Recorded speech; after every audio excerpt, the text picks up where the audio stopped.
사도신경으로 우리의 신앙을 하나님 앞에 고백하겠습니다. 전능하사 천지를 만드신 하나님 아버지를 내가 믿사오며 그 외아들 우리 주 예수 그리스도를 믿사오니 이는 성령으로 잉태하사 동정녀 마리아에게 나시고 본디오 빌라도에게 고난을 받으사 십자가에 못 박혀 죽으시고 장사한 지 사흘 만에 죽은 자 가운데서 다시 살아나시며 하늘에 오르사 전능하신 하나님 우편에 앉아 계시다가 저리로서 산자와 죽은 자를 심판하러 오시리라. 성령을 믿사오며 거룩한 공회와 성도가 서로 교통하는 것과 죄를 사하여 주시는 것과 몸이 다시 사는 것과 영원히 사는 것을 믿사옵나이다. 아멘. 찬송으로 하나님께 영광 올려드리겠습니다. 357장 주 믿는 사람 일어나.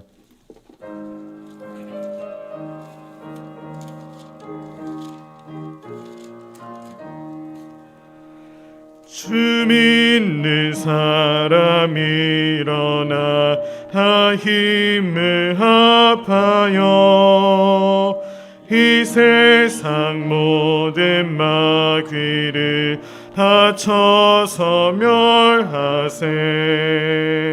저 앞에 오는 적군을 다 싸워 이겨라. 주 예수 믿는 힘으로 온 세상 이기네. 믿음이 이기네. 믿음이 이기네. 주 예수를 믿음이 온 세상 이기네. 온 인류 마귀 괴휼로 큰 죄에 빠지니 진리로 띠를 띠고서 늘 기도 드리세. 참 믿고 의지하면서 겁없이 나갈 때 주 예수 믿는 힘으로 온 세상 이기네. 믿음이 이기네. 믿음이 이기네. 주 예수를 믿음이 온 세상 이기네. 끝까지 이긴 자에게 흰 옷을 입히고 또 영생 복을 주시니 참 기쁜 일일세. 이 어두운 세상 지나서 저 천성 가도록 주 예수 믿는 힘으로 온 세상 이기네. 믿음이 이기네. 믿음이 이기네. 주 예수를 믿음이 온 세상 이기네. 3절 끝까지 이긴 자에게 흰 옷을 입히고 또 영생 복을 주시니 참 기쁜 일일세.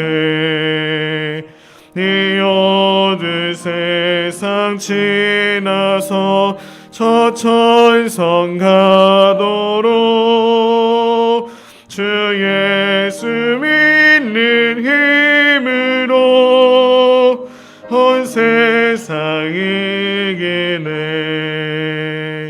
믿음이 이기네. 믿음이 이기네. 주 예수를 믿음이 온 세상이 기네. 아멘. 하나님 감사합니다. 오늘도 저희들에게 새 날과 새 생명을 허락하여 주시니 감사를 드립니다. 하나님께서 주신 하루, 또 하나님께서 주신 생명, 오늘도 하나님의 영광 위에서 살아가는 우리 모두가 되게 하여 주시옵소서. 하나님의 영으로 우리 가운데 충만케 하여 주셔서 오늘도 믿음으로 승리하게 하여 주시고, 주님의 마음을 우리 가운데 부어주셔서 주님의 뜻을 이루어가는 삶을 살게 하여 주시옵소서. 하나님, 오늘도 우리의 인생 앞에 주님께 물으며 우리의 삶을 살아가기를 원합니다. 내 뜻을 앞세우는 것이 아니라, 내 생각을 앞세우는 것이 아니라 하나님께 물으며 하나님의 뜻대로 살아가는 오늘 하루의 삶이 되게 하여 주시옵소서. 하나님, 오늘도 우리에게 말씀하여 주시고 주님께서 주시는 그 말씀에 우리가 순종하며 하나님, 오늘 승리하는 삶을 살아갈 수 있도록 우리의 삶을 붙들어 주시옵소서. 병중에 있는 성도들 주님께서 기억하여 주시고 하나님, 치료의 광선을 발하여 주셔서 모든 병의 근원이 마르게 하여 주시고 병으로부터 자유함을 얻게 하여 주시옵소서. 오늘도 부르짖고 간구하는 우리의 기도를 들으시고 응답하여 주실 줄로 믿습니다. 우리에게 늘 선한 일을 베푸시는 좋으신 하나님을 바라보며 오늘도 믿음으로 걸어가는 복된 하루가 되게 하여 주시옵소서. 감사하며 예수님의 이름으로 기도합니다. 아멘. 오늘 아침 함께 나눌 하나님 말씀 다니엘 7장 1절에서 14절까지입니다. 다니엘 7장 1절부터 14절까지 말씀 교독하겠습니다. 바벨론 벨사살 왕년에 다니엘이 그의 침상에서 꿈을 꾸며 머릿속으로 환상을 받고 그 꿈을 기록하며 그 일의 대략을 진술하니라. 다니엘이 진술하여 이르되 내가 밤에 환상을 보았는데 하늘에 네 바람이 큰 바다로 몰려 불더니 큰 짐승 넷이 바다에서 나왔는데 그 모양이 각각 다르더라. 첫째는 사자와 같은데 독수리의 날개가 있더니 내가 보는 중에 그 날개가 뽑혔고 또 땅에서 들려서 사람처럼 두 발로 서게 함을 받았으며 또 사람의 마음을 받았더라. 또 보니 다른 짐승 곧 둘째는 곰과 같은데 그것이 몸 한쪽을 들었고 그 입에 이사이에는 새 갈빗대가 물렸는데 그것에 말하는 자들이 있어 이르기를 일어나서 많은 고기를 먹으라 하였더라. 그 후에 내가 또 본즉 다른 짐승 곧 표범과 같은 것이 있는데 그 등에는 새의 날개가 넷이 있고 그 짐승에게 또 머리 넷이 있으며 권세를 받았더라. 내가 밤 환상 가운데 그 다음에 본 넷째 짐승은 무섭고 놀라우며 또 매우 강하며 또 새로 된 큰 이가 있어서 먹고 부스러뜨리고 그 나머지를 발로 밟았으며 이 짐승은 전에 모든 짐승과 다르고 또 10뿔이 있더라. 내가 그 뿔을 유심히 보는 중에 다른 작은 뿔이 그 사이에서 나더니 첫 번째 뿔 중에 셋이 그 앞에서 뿌리까지 뽑혔으며 이 작은 뿔에는 사람의 눈 같은 눈들이 있고 또 입이 있어 큰 말을 하였더라. 내가 보니 왕자가 놓이고 옛적부터 항상 계신 이가 좌정하셨는데 그의 옷은 희기가 눈 같고 그의 머리털은 깨끗한 양의 털 같고 그의 보좌는 불꽃이요 그의 바퀴는 타오르는 불이며 불이 강처럼 흘러 그의 앞에서 나오며 그를 섬기는 자는 천천히요 그 앞에서 모서 선 자는 만만하며 심판을 베푸는데 책들이 펴 놓였더라. 그때 내가 작은 뿔이 말하는 큰 목소리로 말미암아 주목하여 보는 사이에 짐승이 죽임을 당하고 그 시체가 상한 바 되어 타오르는 불에 던져졌으며 그 남은 짐승들은 그의 권세를 빼앗겼으나 그 생명은 보존되어 정한 시기가 이르기를 기다리게 되었더라. 내가 또 밤 환상 중에 보니 인자 같은 이가 하늘 구름을 타고 와서 옛적부터 항상 계신 이에게 나아가 그 앞으로 인도되매 그에게 권세와 영광과 나라를 주고 모든 백성과 나라들과 다른 언어를 말하는 모든 자들이 그를 섬기게 하였으니 그의 권세는 소멸되지 아니하는 영원한 권세요 그의 나라는 멸망하지 아니할 것이니라. 아멘. 다니엘서 7장은 다니엘이 본 환상에 대한 이야기입니다.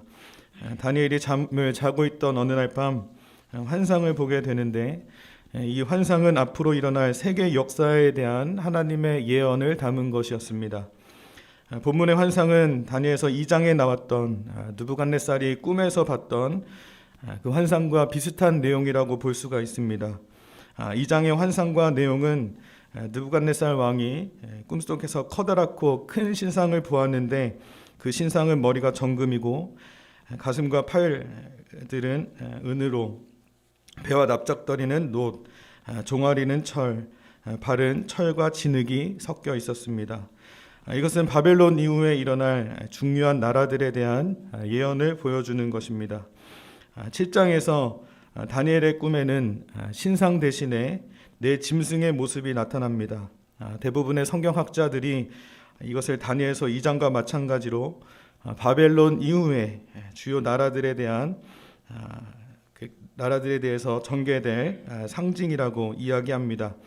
오늘 본문에서는 사자와 곰, 표범과 이름 모를 무시무시한 짐승이 등장합니다. 첫 번째 등장하는 사자는 바벨론을, 두 번째는 곰이 나오는데 메대와 바사 제국, 세 번째 등장하는 표범은 헬라 자국을, 네 번째 등장하는 무시무시한 짐승은 로마를 상징한다라고 보고 있습니다.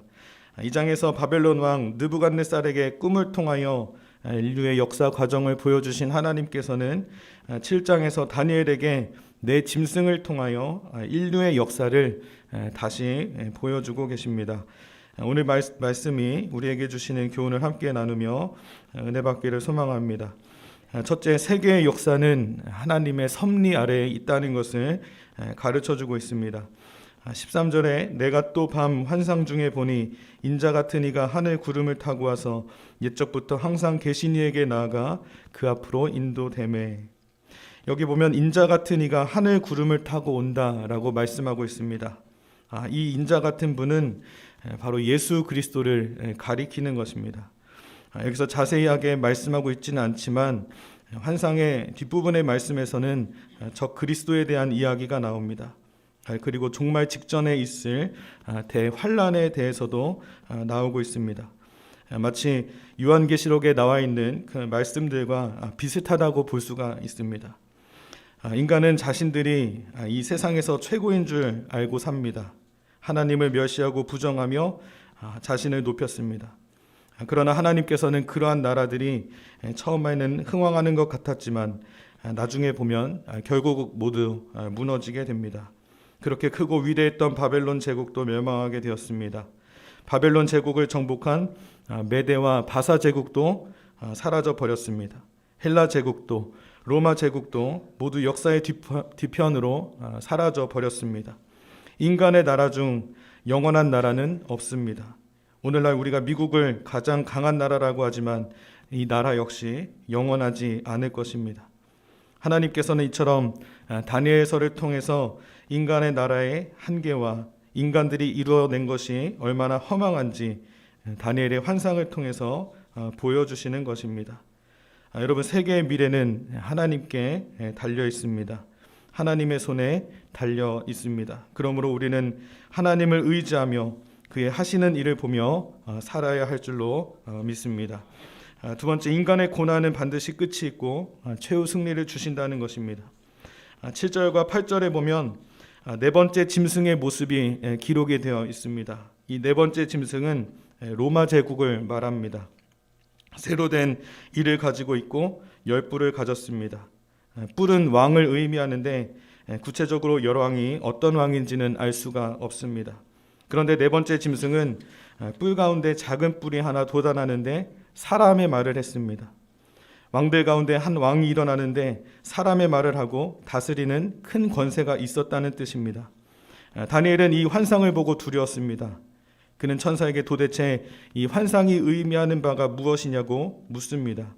천사가 넷째 짐승에 대해서 구체적으로 설명해 줍니다. 왕이 성도를 괴롭게 할 것이고 성도들은 그의 손에 붙임 바 될 것이라고 했습니다. 성도들이 그의 통치에서 큰 어려움을 겪게 될 것이라는 그러한 말입니다. 여기서 작은 뿔은 도미티안 황제를 가리킨다고 보는데 그는 말세에 나타날 적 그리스도를 상징합니다. 장차 적 그리스도의 출현과 성도들에 대한 핍박이 있을 것임을 예언한 말씀입니다. 무서운 예언이지만 희망도 발견합니다. 한때와 두때와 반때를 말하고 있기 때문입니다. 이것은 고난은 분명히 있지만 고난의 시기가 한정이 되어 있다는 것입니다. 여러분, 우리에게 희망이 되는 것은 고난은 반드시 끝이 있다는 것입니다. 그리고 고난의 끝에서 하나님께서는 우리에게 최후 승리를 주신다는 것입니다.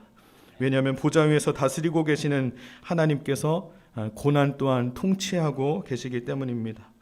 9절과 10절 말씀, 내가 보니 왕자가 놓이고 옛적부터 항상 계시니가 좌정하셨는데 그의 옷은 희기가 눈 같고 그의 머리털은 깨끗한 양의 털 같고 그의 보좌는 불꽃이요 그의 바퀴는 타오르는 불이며 불이 강처럼 흘러 그의 앞에서 나오며 그를 섬기는 자는 천천히요 그 앞에서 모셔 선 자는 만만이며 심판을 베푸는데 책들이 펴 놓였더라. 여기 왕자에 자정하고 계신 이는 하나님이십니다. 이 하나님 앞에 책들이 놓여 있습니다. 그 책들은 심판하는 책들입니다. 모든 성도들의 고난까지도 왕자에 계신 하나님 아버지께서 보고 계시고 성도를 괴롭히는 세상의 악한 왕들까지도 하나님의 심판 위에 있다는 사실이 고난 가운데 살아가는 우리들에게 위로가 될 줄로 믿습니다. 그러므로 우리가 지금 겪고 있는 고난과 어려움도 반드시 끝이 있을 것이고 하나님께서 최후에는 승리하게 하신다는 그 믿음을 붙들고 살아가는 저와 여러분 되기를 바랍니다. 우리에게는 확실한 미래가 있습니다. 이 말씀을 굳게 붙잡고 오늘 하루도 어떠한 고난 가운데서도 우리와 함께하여 주시고 그 고난을 끝내게 하시고 우리에게 최후의 승리를 주실 것이라는 그 믿음을 가지고 힘내어서 살아가는 저와 여러분 되기를 간절히 소망합니다. 마지막으로 우리는 주님을 만날 준비를 하면서 살아가야 한다는 것을 가르쳐주고 계십니다. 27절 말씀, 나라와 권세와 온 천하 나라들의 위세가 지극히 높으신 이의 거룩한 백성에게 붙임바 되리니 그의 나라는 영원한 나라이라. 모든 권세 있는 자들이 다 그를 섬기며 복종하리라. 예수님께서 하나님으로부터 권세를 받아 영원한 하나님의 나라를 세우시게 될 것임을 예언하고 있는 것입니다. 예수님은 십자가에 달려 돌아가신 후 3일 만에 살아나셨습니다. 그리고 그 예수님은 하늘로 승천하셔서 하나님의 오른편에 앉아 계십니다. 예수님은 마지막 날 하늘로 올라가셨던 그 모습 그대로 이 땅에 다시 오실 것입니다. 초림의 예수님은 구주로 오셨습니다. 그러나 다시 오실 예수님은 심판주로 이 땅 가운데 오실 것입니다. 예수님은 심판을 통해서 하나님의 공의가 실현되고 완전하고 영원한 하나님의 나라를 세우실 것입니다. 그리고 그분을 믿고 영접한 그리스도인들은 하나님의 나라의 백성이 될 것입니다. 본문이 우리에게 가르쳐주는 교훈은 바로 하나님의 나라가 이 땅 가운데 언젠가는 반드시 이루어진다는 것입니다. 마지막 심판이 있다는 것입니다. 여러분, 인간의 나라는 영원하지 않습니다. 저와 여러분도 영원하지 않습니다. 그렇다면 이제는 우리가 무엇을 준비해야 합니까? 인생의 마지막에 만나게 될 심판자이신 예수 그리스도를 만날 준비를 해야 하는 것입니다. 우리가 살아가는 동안 예수님의 재림이 이루어질지 아닐지는 우리는 확실히 모릅니다. 그러나 예수님의 재림이 저와 여러분의 생전에 일어나지 않는다 해도 우리는 결국 이 땅을 떠나 주님을 만나게 될 것입니다. 역사의 주인이시며 우리의 생과 사를 주관하시는 주님을 만나보게 될 때 우리는 과연 어떠한 모습을 가지고 서게 되겠습니까? 어떠한 환난이나 핍박이 온다 할지라도 두려워하지 말고 끝까지 믿음을 지키며 하나님의 백성으로 순종했던 그 모습으로 서야 할 줄로 믿습니다. 주님 앞에 서게 될 때 하나님 앞에 불순종하고 거역했던 모습이 아닌 우러나 저러나 흔들리지 않고 어떠한 환난이나 고난이나 핍박이 닥친다 할지라도 신앙의 절개를 끝까지 지키며 우리 안에 예수 그리스도의 흔적을 가진 자로 주님 앞에 서게 되는 저와 여러분의 삶이 되기를 주님의 이름으로 간절히 축원합니다. 하나님 감사합니다. 오늘도 주님 앞에 나와서 예배하게 하시니 감사합니다. 또 하루를 시작하게 될 때 하나님 우리 안에 주 예수 그리스도를 향한 그 굳건한 믿음을 허락하여 주시옵소서. 어떠한 고난이나 환난이 닥친다 할지라도 그것을 능히 이기며 살아갈 수 있도록 주님 도와주시고 하나님 날아가는 그날까지 끝까지 주님을 향한 굳건한 믿음과 또 세상을 향한 그 믿음을 우리가 끝까지 지켜나갈 수 있도록 주님께서 인도하여 주시고 함께하여 주시옵소서. 하나님, 우리 안에 주의 성령을 충만하게 부으셔서 하나님 담대함으로 나아가게 하여 주시고, 주님께서 용기를 허락하여 주셔서 세상과 능히 싸워 이기며 끝까지 믿음을 잘 지켜나갈 수 있는 참된 그리스도인의 모습이 될 수 있도록 주님 인도하여 주시옵소서. 우리 안에 예수 그리스도의 흔적을 가지고 이 땅 가운데 하나님의 백성으로서 하나님의 살아계심을 나타내고 하나님을 담대하게 전하는 주의 군사로 승리할 수 있도록 주님 역사하여 주시옵소서. 오늘도 주님 앞에 나아가 겸손히 무릎을 꿇고 기도하는 우리 가운데 주님 역사하여 주시고 성령의 충만함을 허락하여 주시고 믿음으로 오늘도 승리하며 하나님의 뜻을 이루어가는 주의 거룩한 백성으로 승리할 수 있도록 하나님 이 시간 우리를 세워 주시옵소서. 감사드리며 예수 그리스도의 이름으로 기도합니다. 아멘. 오늘 이 시간 함께 기도할 때